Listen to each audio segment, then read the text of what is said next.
भाई माने ये हूँ गंगा माता पड़िया को जीवाकू जो रास्तार भिड़ माने आपण माने देखंतु एत वर्ष ହେଲା ହଉଛି ଆମର ବୋଇତ ବନ୍ଦାଣ ଉତ୍ସବ।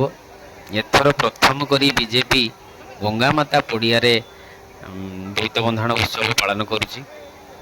ଆଉ ଲୋକମାନଙ୍କର ଯେଉଁ ଇଚ୍ଛା ଯାଇକି ସେଠି ବୋଇତ ବନ୍ଦାଣ ଦେଖିବା ପାଇଁ, ସତ କଥା ଦେଖନ୍ତୁ କେତେ କଷ୍ଟ, କେତେ ଦଡ଼ା ଭିଡ଼ା ଭିତରେ ଲୋକ ଯିବାକୁ ଚାହୁଁଛନ୍ତି।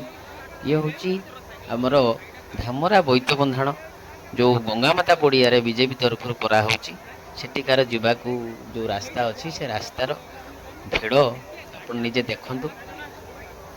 ଆପଣ ମୁଁ ଏକଥା କହିବାର କାରଣ, ଏ ଜାଗାଟା ଆପଣ ଜାଣିପାରିବେ କି ନାହିଁ, ସେଇଥିପାଇଁ ମୁଁ ଏ ଜିନିଷଟା କରିଛି। ଟିକେ ଦେଖନ୍ତୁ।